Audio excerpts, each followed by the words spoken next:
स्वागत है आपका आपके अपने YouTube channel Shivam GK point में। आज हम इस वीडियो में बात करेंगे गणित की शिक्षण विधियों के संबंधित महत्वपूर्ण प्रश्नों के बारे में। यानी आज हम इस वीडियो में मैथ्स के जो पेडागोजी सेक्शन से जो इम्पोर्टेंट क्वेश्चंस बनते हैं उन प्रश्नों के बारे में इस वीडियो में चर्चा करेंगे। ये video REET exam, TET, CTET और सभी टीचर एग्ज़ाम के लिए इम्पोर्टेंट होगी और जिसमें भी जो मैथ्स के पेडागोजी से संबंधित प्रश्न पूछे जाते हैं। तो ये वीडियो आपके लिए काफ़ी इंटरेस्टिंग और काफ़ी हेल्पफुल साबित होगी, तो आप इस वीडियो को अंत तक जरूर देखेगा। साथ ही अगर आप चैनल पर नए हैं तो चैनल को सब्सक्राइब भी कर दीजिए और साथ ही इस वीडियो को लाइक और शेयर ज़्यादा से ज़्यादा कर दीजिए। तो चलिए आज की क्लास शुरू करते हैं। आज की क्लास का हमारे पास जो पहला प्रश्न है वो प्रश्न ये है कि आर्यभट्ट का समाज में योगदान बालक जान रहा है तो ये किस उद्देश्य की पूर्ति कर रहा है। इसके लिए ऑप्शन ए है अभिरुचि, बी अभिवृद्धि, ऑप्शन सी अवबोध या ऑप्शन डी व्यक्तित्व। तो इस प्रश्न का सही आंसर होगा ऑप्शन नंबर ए अभिरुचि। यानी जब व्यक्ति या कोई बालक जब पूर्व में किसी किए गए कार्यों को जब उसको समझने के लिए या उसको जानने के लिए प्रेरित होता है तो उसके अंदर रुचि पैदा होती है और उसी रुचि के कारण इस प्रश्न का आंसर होगा अभिरुचि। तो नेक्स्ट प्रश्न है आपके पास। अगला प्रश्न आपके पास है कि ताश के पत्तों में छिपे अंकों के खेल को छात्र अपनी विचारधारा के अनुसार अभिव्यक्त कर रहा है, वह किस कारण से संबंधित है। इसके लिए आपके पास ऑप्शन ए है ज्ञान उपयोग, ऑप्शन बी है आपके पास कौशल, ऑप्शन सी है आपके पास व्यक्तित्व या ऑप्शन डी है आपके पास अवबोध। तो इस प्रश्न का सही आंसर होगा ऑप्शन नंबर सी व्यक्तित्व। नेक्स्ट प्रश्न है आपके पास। अगला प्रश्न आपके पास है कि सम और विषम संख्याओं को बालक सारणीबद्ध यानी कि एक टेबल में अरेंज करता है तो यह किस उद्देश्य की पूर्ति कर रहा है। इसके लिए आपके पास ऑप्शन ए है ज्ञान उपयोग, ऑप्शन बी है कौशल, ऑप्शन सी है अवबोध या ऑप्शन डी है आपके पास व्यक्तित्व। तो इस प्रश्न का सही आंसर होगा ऑप्शन नंबर बी कौशल। यानी जब एक टेबल बना है उस सबको उसको अलग छांट रहा है तो इसका मतलब वो अपने कौशल उद्देश्य की पूर्ति कर रहा है। नेक्स्ट प्रश्न है आपके पास कि गणित विषय के लिए पुरातन स्रोत के रूप में कौन सी ग्रंथ उपयोगी होगा। इसके लिए आपके पास ऑप्शन ए है सामवेद, ऑप्शन बी है आपके पास अथर्ववेद, ऑप्शन सी है आपके पास ऋग्वेद या ऑप्शन डी है आपके पास यजुर्वेद। तो इस प्रश्न का सही आंसर होगा ऑप्शन नंबर सी ऋग्वेद। यानी गणित विषय के लिए जो पुरातन जो प्राचीनतम जो स्रोत है उनमें जो ऋग्वेद है गणित के लिए काफ़ी इम्पोर्टेंट होगा क्योंकि उसमें गणित से संबंधित कुछ बातें लिखी है जो कि आपके लिए काफ़ी हेल्पफुल होगी।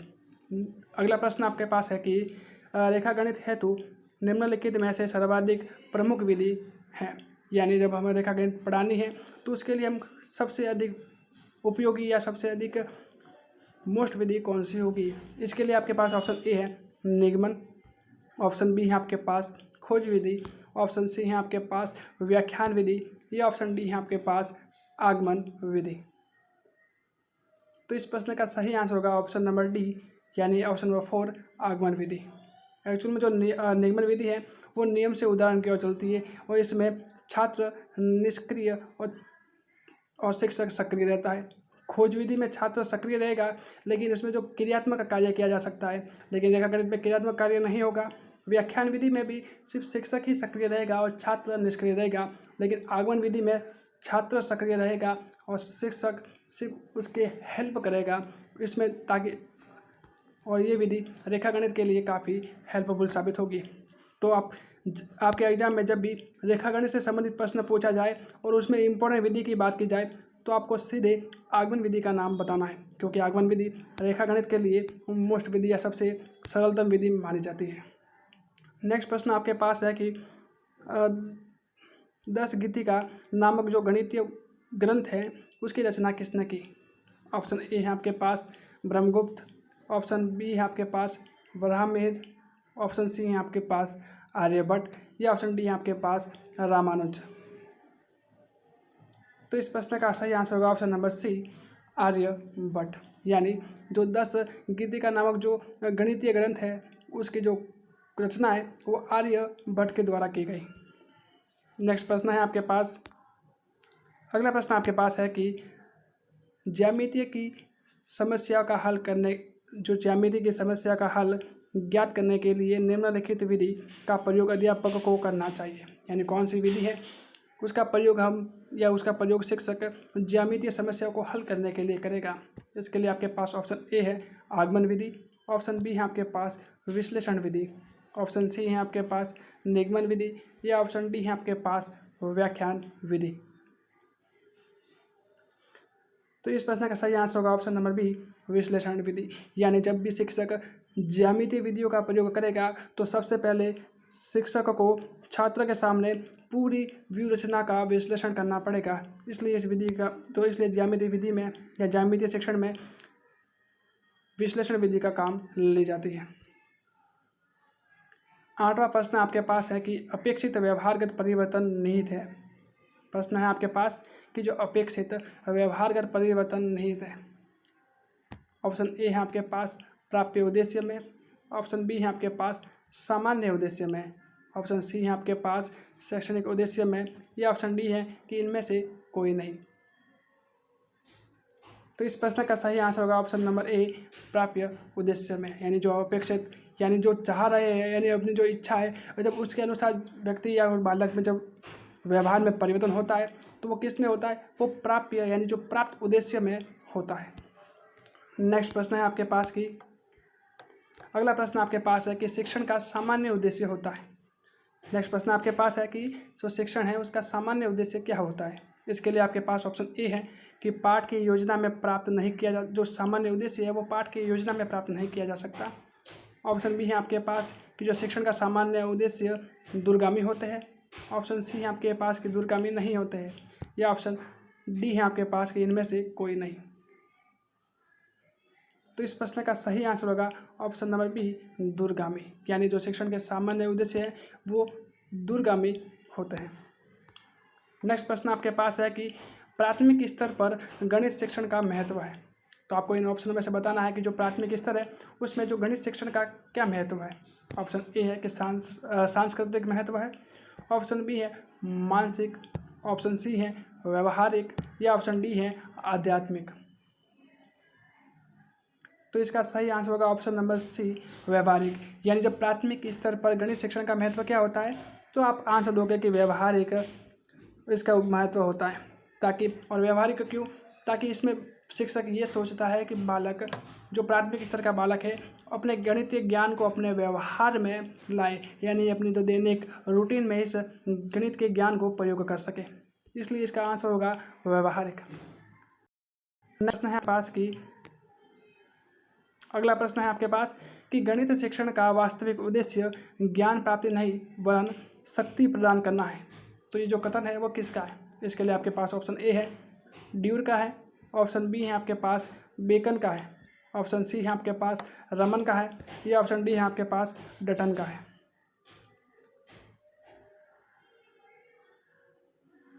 तो इस प्रश्न का सही आंसर होगा ऑप्शन नंबर डी डटन का है। यानी जो गणित शिक्षण का वास्तविक उद्देश्य ज्ञान प्राप्ति नहीं वरन शक्ति प्रदान है, इसका आंसर होगा यानी जो ये कथन है वो डटन का है। और साथ ही उन्होंने एक परिभाषा और भी दी कि जो गणित है एक तर्कसम्मत विचार होता है। डटन की परिभाषा में कहा था कि गणित एक तर्कसम्मत विचार है। तो आपको ये भी परिभाषा डटन की याद रखनी होगी कि क्या पता वो भी पूछ ले। नेक्स्ट प्रश्न है आपके पास कि कुल्हक जो गणित की ग्रंथ है उसकी रचना किसने की। इसके लिए आपके पास ऑप्शन ए है ब्रह्मगुप्त ने, ऑप्शन बी है आपके पास वराहमिहिर ने, ऑप्शन सी है आपके पास महावीराचार्य ने, या ऑप्शन डी है आपके पास श्रीधराचार्य ने। तो इस प्रश्न का सही आंसर होगा ऑप्शन नंबर ए ब्रह्मगुप्त ने। यानी कि जो कुल्हक नामक जो गणित का ग्रंथ है उसकी जो रचना है वो ब्रह्मगुप्त के द्वारा की गई। नेक्स्ट प्रश्न है आपके पास कि राजस्थान के जो भीलमाल कस्बे में गणित में किस गणितज्ञ का संबंध है। यानी राजस्थान के जो भीलमाल क्षेत्र है या भीलमाल कस्बा है उसमें जो कौन से गणितज्ञ है उनका संबंध है। इसके लिए आपके पास ऑप्शन ए है कि वराहमिहिर का, ऑप्शन बी है आपके पास ब्रह्मगुप्त का, ऑप्शन सी है आपके पास महावीराचार्य का, या ऑप्शन डी है आपके पास सिद्धराचार्य का। तो इस प्रश्न का सही आंसर होगा ऑप्शन नंबर बी, माफ कीजिएगा, इस प्रश्न का सही आंसर होगा ऑप्शन नंबर बी, यानी राजस्थान के जो भीलवाड़ा कस्बे है उसमें जो ब्रह्मगुप्त गणितज्ञ है उनका संबंध इस क्षेत्र से है। नेक्स्ट प्रश्न है आपके पास की, अगला प्रश्न आपके पास है कि गणित सार संग्रह की रचना किसने की। इसके लिए आपके पास ऑप्शन ए है श्रीधराचार्य ने, ऑप्शन बी है आपके पास भास्कराचार्य ने, ऑप्शन सी है आपके पास गणेशाचार्य ने, या ऑप्शन डी है आपके पास महावीराचार्य ने। तो इस प्रश्न का सही आंसर होगा ऑप्शन नंबर डी महावीराचार्य ने, यानी जो गणित शास्त्र संग्रह है उसकी रचना है वो महावीराचार्य ने की। और साथ ही आपने जो इसमें जो बार बार आप श्रीधराचार्य नाम सुन रहे हैं, इस प्रश्न में आपने सुना होगा गणित में कि श्रीधराचार्य का जो द्विघात समीकरण होती है उनमें जो उसके x की वैल्यू निकालने का सूत्र इन्होंने दिया था, और वो दिया था कि -b plus minus root b² - 4ac/2a। आपने काफ़ी बार इस सूत्र को सुना भी होगा और आपने इस सूत्र का प्रयोग भी 10th तक की क्लासों में जरूर किया होगा। तो चलिए नेक्स्ट प्रश्न आपके पास है कि अगला प्रश्न आपके पास है कि गणित की वह करके सीखने के सिद्धांतों पर काम करती है और जिसमें छात्र अधिक सक्रिय रहता है और जिसके द्वारा नवीन तथ्यों की खोज की जा सकती है। यानी आपको बताना है कि जो कौन सी विधि है जिसमें छात्र सक्रिय रहेगा, छात्र स्वयं करके सीखेगा, छात्र नवीन तथ्यों की खोज भी करेगा। तो इसके लिए आपके पास ऑप्शन है कि प्रयोगशाला विधि में, ऑप्शन बी है आपके पास प्रदर्शन विधि में, ऑप्शन सी है आपके पास संश्लेषणात्मक विधि में, या ऑप्शन डी है आपके पास प्रायोजन विधि में। तो जल्दी से बताइए कि इस प्रश्न का आंसर क्या होगा। तो इस प्रश्न का आंसर होगा ऑप्शन नंबर ए प्रयोगशाला विधि में, यानी प्रयोगशाला विधि में छात्र स्वयं प्रयोग करेगा तो वो बालक करके भी सीखेगा। जब बालक स्वयं कार्य करेगा तो बालक सक्रिय भी रहेगा, और जब बालक सक्रिय रहेगा तो बालक अपनी इच्छा के अनुसार और साथ ही अपनी सक्रियता के आधार पर वो नए नए तथ्यों का खोज भी इस विधि में, यानी जो प्रयोगशाला विधि में करने का प्रयास करेगा। तो इसके लिए काफ़ी इंपॉर्टेंट विधि है। नेक्स्ट प्रश्न है आपके पास कि गणित शिक्षण की वह विधि कौन सी है जो अज्ञात से ज्ञात की ओर चलते हैं और जिसमें खोज करने की प्रवृत्ति का प्रोत्साहन मिलता है। यानी अज्ञात से ज्ञात की ओर भी चलते हैं और साथ ही खोज करने की प्रवृत्ति को भी प्रोत्साहन मिलता है। तो इसके लिए आपके पास ऑप्शन ए है प्रयोगशाला विधि, ऑप्शन बी है आपके पास संश्लेषणात्मक विधि, ऑप्शन सी है आपके पास विश्लेषणात्मक विधि, या ऑप्शन डी है आपके पास प्रायोजन विधि। तो इस प्रश्न का सही आंसर होगा ऑप्शन नंबर सी विश्लेषणात्मक विधि, यानी विश्लेषणात्मक विधि में ज्ञात से अज्ञात की ओर चलता है। और जो विश्लेषणात्मक विधि होती है ये निगमन विधि का अनुकरण करती है, और निगमन विधि का सूत्र होता है कि अज्ञात से ज्ञात की ओर, इसलिए इस विधि का भी सूत्र होगा अज्ञात से ज्ञात की ओर। और साथ ही विश्लेषण करना, यानी जब कोई शब्द है यानी जो पूर्णता से इसमें अंश की ओर जाएगी, यानी प्रत्येक बिंदु तक का विश्लेषण किया जाएगा तो बालक में जो खोज करने की प्रवृत्ति को प्रोत्साहन मिलेगा। तो इस प्रश्न का सही आंसर होगा ऑप्शन नंबर सी विश्लेषणात्मक विधि। नेक्स्ट प्रश्न है आपके पास कि किसी खेत का क्षेत्रफल ज्ञात करने के लिए उपयोगी गणित शिक्षण विधि है। यानी कि हमें किसी खेत है उसका अगर क्षेत्रफल निकालना है तो उसके लिए गणित की कौन सी विधि उपयोगी होगी। इसके लिए आपके पास ऑप्शन ए है विश्लेषण विधि, ऑप्शन बी है आपके पास इकाई विधि, ऑप्शन सी है आपके पास संश्लेषण विधि, या ऑप्शन डी है आपके पास क्रिया विधि। तो इस प्रश्न का सही आंसर होगा ऑप्शन नंबर 4 क्रिया विधि। यानी जब किसी खेत का क्षेत्रफल ज्ञात करना है तो हम क्रिया विधि का प्रयोग करेंगे। नेक्स्ट प्रश्न आपके पास है कि अबेकस के द्वारा या अबेकस का प्रयोग छोटी कक्षाओं में किस शिक्षण को प्रभावित, यानी अबेकस का प्रयोग छोटी कक्षाओं में किस शिक्षण में प्रभावी होता है। ऑप्शन ए है कि बोलने के शिक्षण में, ऑप्शन बी है आपके पास गिनती शिक्षण में, ऑप्शन सी है आपके पास लिखने के शिक्षण में, या ऑप्शन डी है आपके पास हस्तलेख शिक्षण में या सिखाने में। तो इस प्रश्न का सही आंसर होगा ऑप्शन नंबर बी गिनती सिखाने में, यानी जो अबेकस का जो प्रयोग है वो छोटी कक्षा में गिनती सिखाने के लिए प्रयोग किया जाता है। और ऐसे आपको ये भी याद रखना पड़ेगा कि जो अबेकस है यह एक चीनी व्यक्ति था, यानी चाइनीज था। नेक्स्ट प्रश्न आपके पास है कि आप वृत्त की जो परिधि है, वृत्त की परिधि का सूत्र क्या होता है? 2πr। तो आप वृत्त की परिधि ज्ञात करने के लिए किस शिक्षण विधि का प्रयोग करेंगे, या इस विधि कौन सी विधि है उसको प्रयोग में लाएंगे?